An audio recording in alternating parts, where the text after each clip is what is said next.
Olá, estudante! Aqui é o professor Romário, mais uma vez através da Central do Enem, trazendo o estudo sobre antropologia para você. E hoje nós vamos estudar a visão de homem para os filósofos iluministas, principalmente para aqueles considerados os justnaturalistas. O primeiro pensador que nos interessa nesse contexto chama-se René Descartes.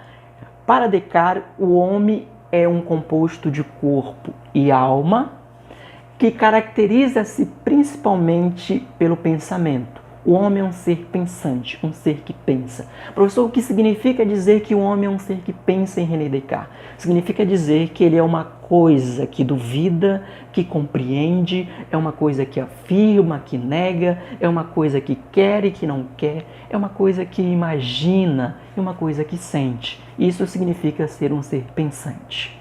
Por outro lado, o nosso querido Thomas Hobbes vai dizer que o homem é um ser de paixões, de apetite, cujo principal impulso é o da preservação, é o da defesa da própria vida. E o homem utiliza-se de todos os meios para sua autopreservação. Segundo Thomas Hobbes, o homem tende para a guerra, para o conflito. Isso porque Hobbes vai utilizar-se da física galileana para dizer que o homem está em movimento constante e se não houver uma força superior capaz de conter este movimento, de frear este movimento, o homem vai se chocar com o outro. Então haverá litígio, haverá guerra, haverá conflito.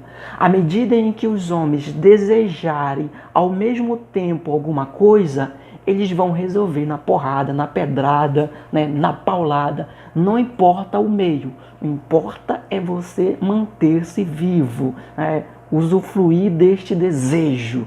E principalmente porque a vida é um direito, mas um direito de difícil usufruto. Porque, afinal de contas, para você se manter vivo, você tem que incorporar o Rambo e sair matando todo mundo, qualquer perigo que você vê pela frente. Ou seja, neste estado, o homem está sempre em perigo, o homem está sempre em alerta, está sempre apavorado. E a única maneira de se livrar deste estado de guerra, que é o estado de natureza hobbesiano, é através da criação do Estado.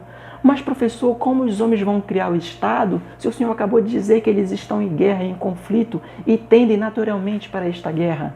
Bem, segundo Hobbes, nós somos orientados, nós somos guiados, governados pela lei natural. E esta lei nos diz que nós temos que buscar a paz, que nós temos que buscar a preservação da nossa vida. Através dessa lei natural, nós desejamos a segurança, desejamos a tranquilidade, desejamos a propriedade, desejamos construir família. E estes desejos nos levam a pactuar o Estado, instituindo um soberano, que pode ser um rei ou uma assembleia de homens, mas que detém toda a autoridade. É o único capaz de frear este movimento do homem constante para o conflito, para a guerra. Por outro lado, o nosso querido John Locke vai dizer que o homem vive em estado de liberdade e igualdade no seu estado de natureza, que convive pacificamente com os outros porque tende naturalmente à sociabilidade, pois é guiado pela lei natural. Professor, o que é a lei natural? A lei natural é um conjunto de regras da natureza que governam a conduta humana. Inclusive, essas leis naturais servem como parâmetro para a construção das leis positivas, que são aquelas leis criadas pelo próprio homem. E essas leis positivas não podem contrariar a lei natural. Ou seja, a lei natural ela pode ser percebida, descoberta através da razão. Segundo Locke, todos os indivíduos têm uma racionalidade impressa pelo próprio Deus, através da qual ele pode discernir entre o bem e o mal, entre o justo e o injusto, entre o certo e o errado. E uma das primeiras conclusões, constatações do homem é que ele precisa preservar a sua existência, que é o instinto de autopreservação, e precisa também preservar a existência da humanidade como um todo, quando a sua vida não estiver em jogo, não estiver em perigo.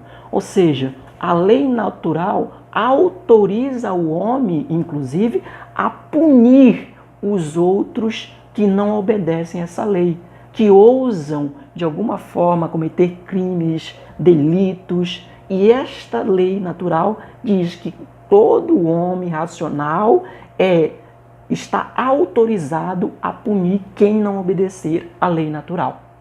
Veja que, segundo o nosso querido John Locke, nós temos ideias inatas, e aqui representada pela lei natural. E nós também temos direitos inatos, que inclusive nós saímos do estado de natureza para usufruir melhor desses direitos, porque estava difícil de mantê-los lá no estado de natureza. Mas, professor, você não me falou no início que o homem tende a viver pacificamente, segundo John Locke, no estado de natureza?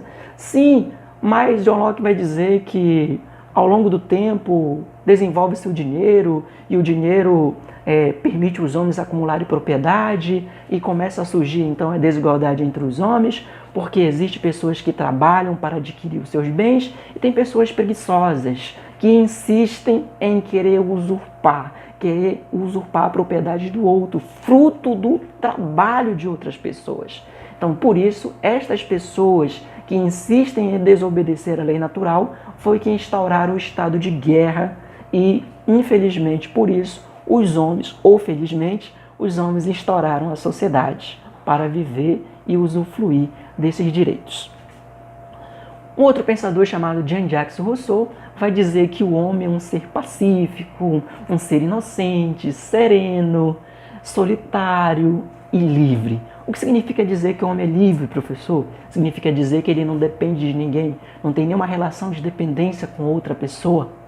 Inclusive, aliás, quanto mais longe de outras pessoas, mais feliz você é. Segundo Rousseau, apesar do homem ser orientado pelo instinto da autopreservação, da subsistência, ele é capaz da compaixão. O que significa compaixão aqui, professor? Significa respeito aos mais fracos. Você não vai ver o homem rousseauiano roubar de uma criança, roubar de um idoso ou tirar de um idoso, né? Então, aqui existe uma outra esfera da liberdade, que é esta aqui de transcender a animalidade, transcender os instintos, e isso nos distingue dos demais animais, ir além dos instintos. Uma outra característica importante que Rousseau vai nos dizer é a perfectibilidade. Segundo ele, nós trazemos um conjunto de capacidades, de competências, de habilidades que nós podemos desenvolver de acordo com a necessidade. Professor, o que vem a ser a perfectibilidade? A perfectibilidade seria uma capacidade de nos aperfeiçoarmos, né? Capacidade de nos aperfeiçoar, a capacidade de aprender, a capacidade de desenvolver novas habilidades de acordo com as necessidades. Inclusive, a perfectibilidade vai nos levar ou para a felicidade ou para a infelicidade, de acordo com a orientação dada a ela. Adivinhe para onde nós fomos? Para o estado da miserabilidade e da escravidão.